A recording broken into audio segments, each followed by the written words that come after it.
വിദ്യാർത്ഥികളെ, British standard Whitworth external angular സമീപന രീതി ഉൾപ്പെടെ right hand and left hand screw thread gauge, thread plug gauge എന്നിവ ഉൾപ്പെടെ ത്രെഡ് പരിശോധിക്കുന്ന സ്ക്രൂ ത്രെഡ് കട്ടിംഗ് വിഷയത്തിലേക്ക് സ്വാഗതം. ഈ എക്സസൈസിന്റെ അവസാനം നിങ്ങൾക്ക് കഴിയും അടുത്ത പരിധിക്കുള്ളിൽ പ്ലെയിൻ ടേൺ, അടുത്ത പരിധിക്കുള്ളിൽ step turn, cut right hand BSW ത്രെഡുകൾ, കട്ട് ലെഫ്റ്റ് ഹാൻഡ് BSW ത്രെഡുകൾ.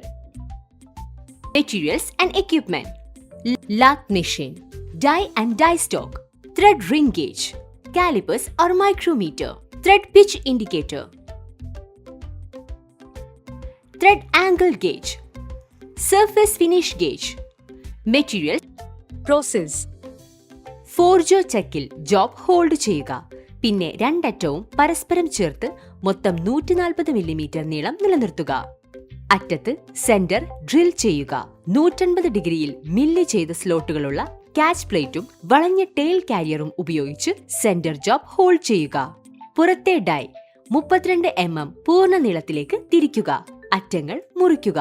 30 മില്ലിമീറ്റർ നീളത്തിനായി ജോബ് 1 ഇഞ്ച് ടേൺ ചെയ്യുക.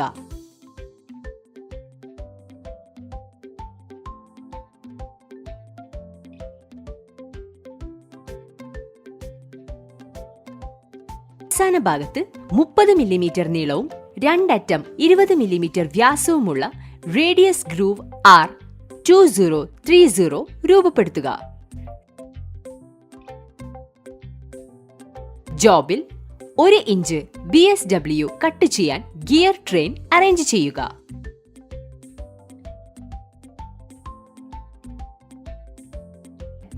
RH ത്രെഡ് കട്ട് ചെയ്യുക.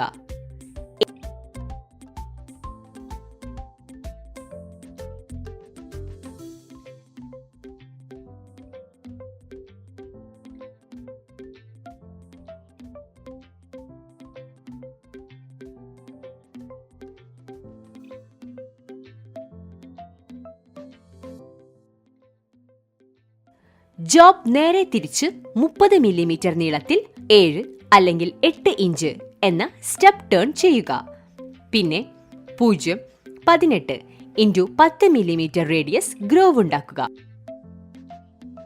ജോബിൽ 7 അല്ലെങ്കിൽ 8 ഇഞ്ച് BSW ത്രെഡുകൾ കട്ട് ചെയ്യാൻ ഗിയർ ട്രെയിൻ അറേഞ്ച് ചെയ്യുക. ലീഡ് സ്ക്രൂ ദിശ മാറ്റുക. LH ത്രെഡ് അവസാനം മുതൽ ഗ്രൂവ് വരെ കട്ട് ചെയ്യുക.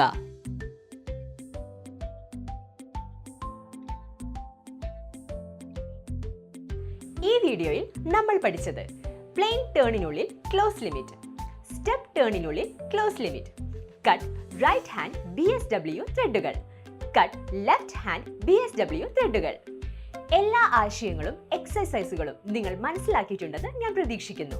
ഞങ്ങളുടെ അടുത്ത വീഡിയോയിൽ ഞങ്ങൾ നിങ്ങൾക്ക് മറ്റൊരു അത്ഭുതകരമായ